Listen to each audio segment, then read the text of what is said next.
Alright mga kabombo, meron na tayong 32 minutes makalipas po ang alas 8 ng umaga. And welcome back dito po sa ating programang Bombohanay Big Time.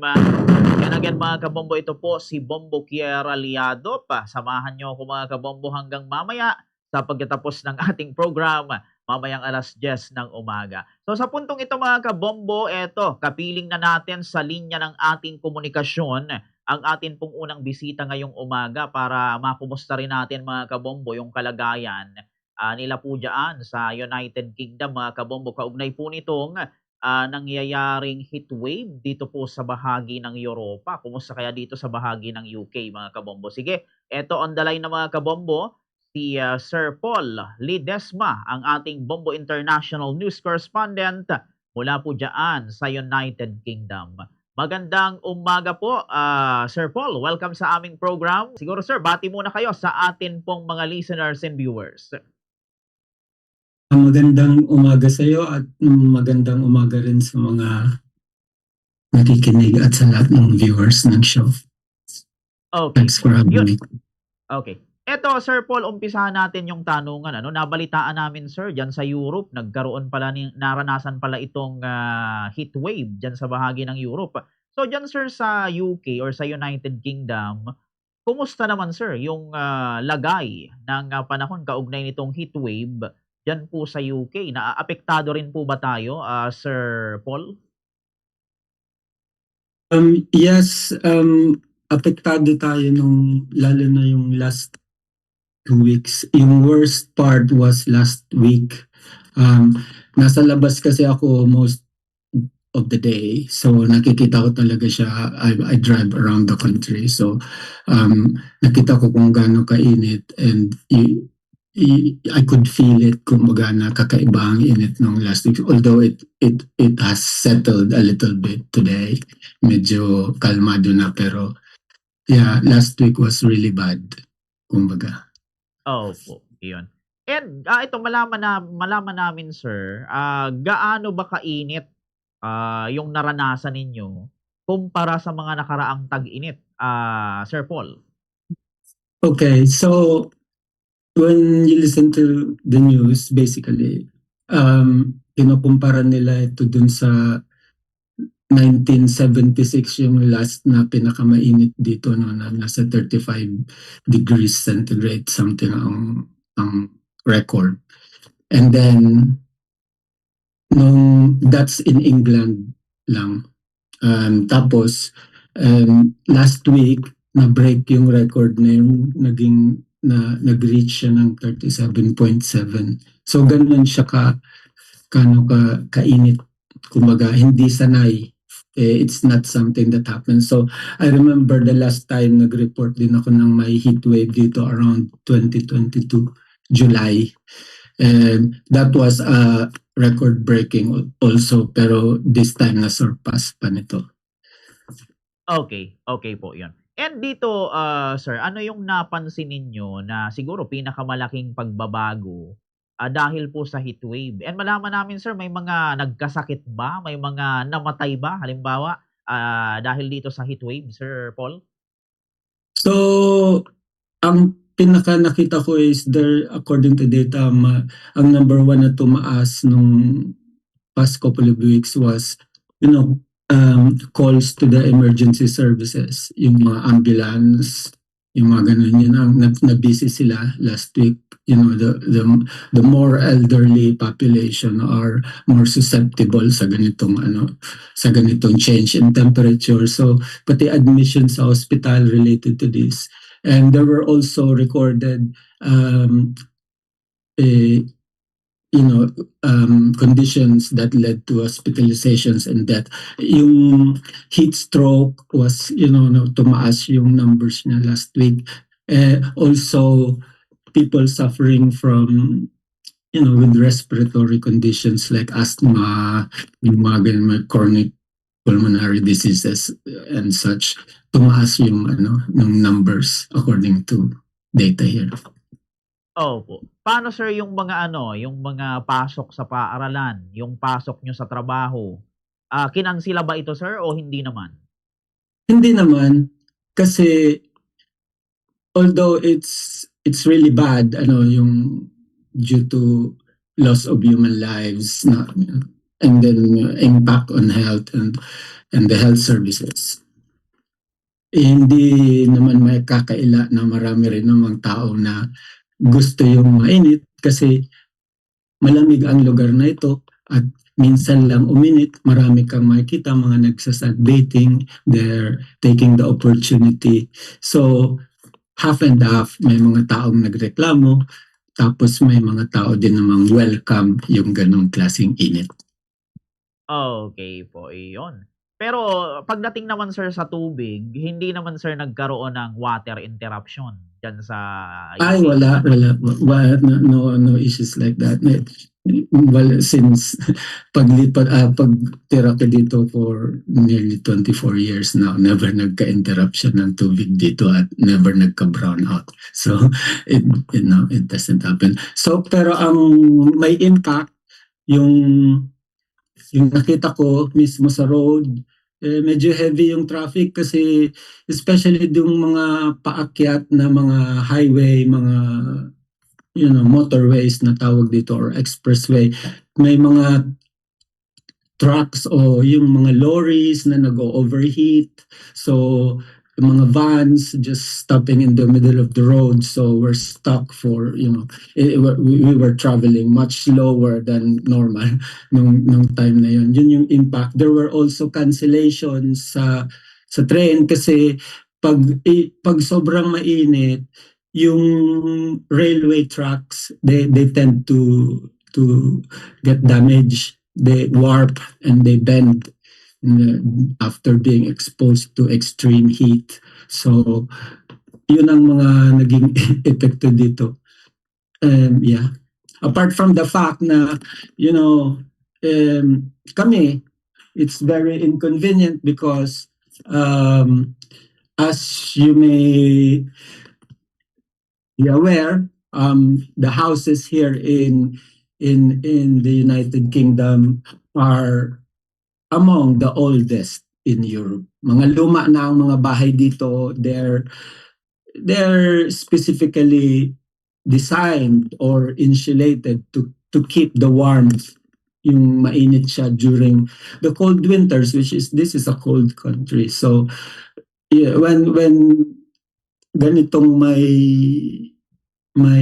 heat wave, basically, hindi nakaka-cope kahit yung mga bahay. Walang mga air conditioning dito. Less than 5% lang ang may air condition kasi it's a cold country. So, that's one of the many effects of this heat wave.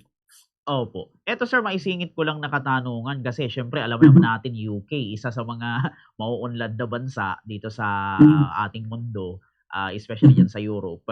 Syempre sir, ito, yung mga establishmento dyan, syempre, sa pagtingin ko, parang lahat naman naka-aircon, di ba? Paano yun sir, kahit naka-air condition, apektado pa rin ang init, sir? So, on the contrary, ang good thing, that's a good question, because it's not the standard to have air conditioning units. If going back to how old these buildings are, some of the big buildings in the big cities being used by big companies like banks or financing companies or whatever. These are listed buildings, so that listed buildings are treasured historical buildings that cannot be altered. So my wife works for Royal Bank of Scotland, and one of her complaints when she was still reporting in the bank is it's too hot kasi walang air conditioning. So what I'm saying is hindi normal dito ang may air conditioning.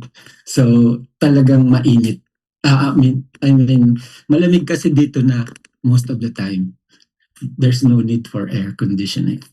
Okay po, iyon. So, at least nagkaroon ng idea yung ating mga viewers, sir. Ano po? Pero ito pa, sir, dahil dito sa heat wave, hindi naman, sir, tumaas yung mga price ng mga commodities, especially yung tubig, Sir Paul. No, wala naman, walang ganong, otherwise it would have been in the news kung may ganon. The usual ones, were affected by the war in Iraq, and as an effect, that one. But it's nothing to do with the heat wave for the past couple of weeks. Opo, yun. Yung mga ano sir, yung mga clinic or hospital, dahil siguro may mga nagkakasakit na diyan, kumusta naman sir, hindi naman naging crowded, yung situation Hindi doon, naman. sir? Wala, naka-cope naman yung mga hospital dito. Wala namang nabalitaan apart from nag-spike nga yung admissions, but most of them were treated as minor cases, day cases, and most of them were sent home immediately after being checked. So hindi naman nagkaroon ng overcrowding ang mga hospital, at least wala akong nabalitaan. Okay, yun. Kayo sir na mga Pilipino diyan po sa UK, paano sir yung diskarte niyo para, hindi kayo maapektuhan talaga nitong heatwave? Paano ba yung mga diskarteng ginawa ninyo diyan, Sir Paul? I think the good thing about kami na lumipat na dito from the Philippines is we're used to tropical weather. So, mas compared to our neighbors na mga locals dito, mas grabe ang epekto sa kanila kasi kami naranasan na namin yung mainit. But then again, our children and some of us who've been here long enough, hindi na rin sanay sa ganong init, so yeah, we just go out. Sa backyard, kagaya sa amin, we took the opportunity. Then naglinis kami ng garden, habang hindi malamig, nagmow ng lawn, nagdilig ng mga halaman, nag-barbecue. So we took the opportunity. Ako naman sinamantala ko habang maganda yung panahon. So I pumunta ako sa town, sa city namin, sa Manchester, and did some shopping, enjoyed the weather. Masaya, parang ang festive eh. Ang problema naman pag ganyan, labasan yung mga tao. Gusto lahat mag-enjoy. So, yun, hindi mo nga mahalata na may ganun. Kasi nga, they're really, some of them are enjoying we were enjoying the weather. Opo. Marami nito sir ang pumupunta sa sa mga beach diyan sa UK. Sir Paul? Oo.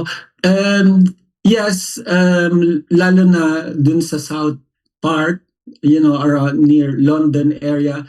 So that's where it's the warmest usually. So yeah, it's about an hour drive from London, an hour and a half. So doon nagpupunta ng mga tao. Pero napupuno kasi yun. As in, punong-puno siya kasi maliit lang siyang beach. So, dito naman sa amin, sa part namin sa north side ng UK, medyo malamig dito. So, walang ganong nagpupunta sa beach apart from summer. Konting-konti lang yung araw na pwede kaming, makalabas talaga. Hindi kagaya sa Pilipinas where you can just go to the beach anytime, any day. Dito, no. You have to plan for it kasi the chances are it's not gonna be a good day for going to the beach most of the time. Okay po, iyon. Pero kayo sir, personally, pati yung pamilya nyo diyan, hindi naman kayo sir naapektuhan, Sir Paul? Mainit lang, sobrang mainit. We couldn't open yung windows pag ganitong heatwave. It's not advisable kasi papasok yung init lalo. So mainit talaga dito sa bahay. It's matutulog ka. Pati yung mga nakakausap kong mga tao, lahat sila kulang ang tulog. Sinasabi kasi nga pinagpapawis, hindi nga sanay. So pinagpapawisan, hindi makatulog ng maayos. So mapagod sila kinabukasan. Ganun din ang reklamo ng mga katrabaho ko. Hindi rin daw sila makatulog sa sobrang init. Yan ang pinaka-major inconvenience nun, yung, discomfort. Pero, for the first time, nakapag-shorts kami. Tagal namin hindi nakakapag-suit ng short kasi usually mahaba yung susunod kasi malamig. So, that's, an experience para kang nasa Pilipinas. Okay po, iyon. Ano ngayon sir ang ginagawa ngayon ng, gobyerno diyan o ng local government, diyan po sa inyo sa UK, 'pag ganito na yun nga mainit dahil sa heatwave, Sir Paul? So, ito naman kasing dito kasi sa UK, it's kumpleto kasi dito yung it's always ready for any eventuality. Kumbaga, this we have the National Health Service that provides for everything for walang bayad. So everything's there. The people don't worry about magkano ang cost ng hospitalization. That's not something we worry about, you know. Yan ang difference dito sa kaysa sa sa other countries. Everything's provided, so hindi mo makikita na naghahanda, nagkukulang-kulang, wala kang makikitang nag-aaway-away, walang ganyan. It's just there, nandyan yan. Nobody's complaining. Opo, iyon. 'Di wala pala diyan sir nagpoprotesta 'pag ganitong Wala. ganitong pagkakataon, sir? Meron din. Meron din, but for so different things. Meron ditong ongoing protests. It's about, this Palestine and, some international things going on. And then, sometimes yung mga anti-immigration, mga ganyan-ganyan, was usually peaceful naman, but nothing, worrisome na dapat matakot. Iba naman ang protest dito compared sa ibang country. It's iba ang protest dito. Minsan nga gusto mo pang panoorin para makita mo kung anong sinasabi nila. So it's not rowdy, walang ganyan. Okay po. Ngayon sir, sa mga moment na 'to, mainit pa rin Mhm. diyan sa UK o ilan sir ang temperatura diyan sa UK po ngayon? Sa kaninang hapon, ang pinakamataas ko nung nasa labas ako, nasa 24 na lang. Whereas last week, umabot ng hanggang dito sa Manchester, nung nasa sasakyan ako, 35 yung nakita ko. So, that's a big difference. Mas cooler na. Pero still warm yan for this, time of the year. Opo, iyon. Ito sir, mga remaining question na lang. Kayo sir, Mhm. ano yung mga susunod niyo pang hakbang, in connection dito sa heatwave? Kung sakali man na lumala pa yung init dahil dito sa heatwave, Sir Paul? So, una-una, syempre, part of our life is working. So, maybe yung misis ko, she'll just work from home. Usually, nagre-report siya ng isang araw sa isang linggo. But she can opt to, if things really get worse, dito lang siya sa bahay para she doesn't have to go sa office. We're always keeping ourselves hydrated kasi pag mainit yun ang problema, dehydration. Yun ang mga paghahanda, mostly ganyan sa work. Yung sasakyan, make sure yung sasakyan ko is in roadworthy condition kasi you'll never know when you're gonna get stuck in traffic. So, yun, make sure yung sasakyan ko laging maayos, it's well maintained, isa yun sa consideration ko araw-araw. So, yun lang, and then always keep wearing light garments, avoiding what you're wearing now, it's not gonna work here because it's a bit, it's something light dito. So, yun, keeping hydrated, stay away from, and also using sunblock. It's very important to be protected from ultraviolet rays. So kahit every day, it's a habit that people should start doing. We should be wearing sunblock. So at least SPF 50. Opo, yun. Ito sir, first time ba itong mangyari diyan sa UK, Sir Paul? It's a second time in recent records. Ito yun nga, the last time was about 4 years ago. Yun yung last time. Matindi din, record-breaking din, tapos marami ding naapektuhan. Ito kasi this heat wave is like, it's being described as like a blanket that's covering both France especially and Britain kasi magkatabi lang siya na bansa. So ito ang naapektuhan, galing yung hangin, mainit na hangin sa Portugal, sa Spain, nililipad ng jet stream ng hangin na kakarating dito. So hindi siya usual nangyayari dito yung mainit na mainit. And ito sir, maisingit ko ulit, kayo sir ay taga Bicol. Tama sir, ano po? That's correct. Taga Pili ako. Pili. Sa Modern Village, Pili. Iyon, okay. Kababayan pa rin natin ito si Sir Paul. So, kababayan. ito sir, bago tayo magtapos sir sa atin pong interview, siguro, ano na lang yung siguro maiwan nating mensahe. Una, yung mga kababayan po natin dyan sa UK or sa Europe na nakakaranas din ng heatwave. And siguro, ano kaya sa tingin nyo sir yung pinakamahalagang hakbang na dapat gawin ng mga government sa iba't ibang mga nation dyan sa Europe para dito sa heatwave, Sir Paul? Siguro, number one, look after the vulnerable. Kung meron kayong mga kasama sa bahay na medyo elderly na, may comorbidities, look after them.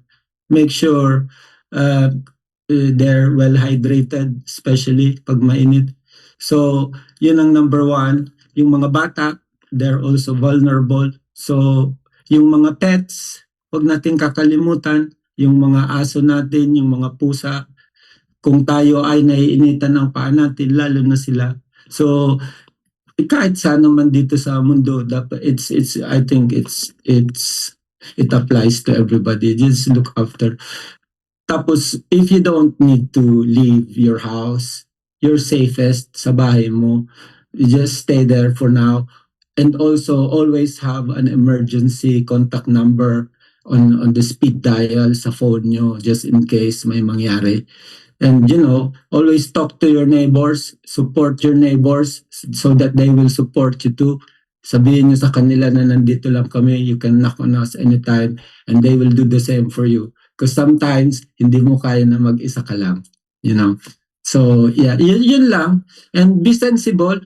Don't stay out of the sun too much. It's not good. And also, wear sunblock, sunscreen, is specifically sun protection factor 50 at least, nothing lower than that. That's it.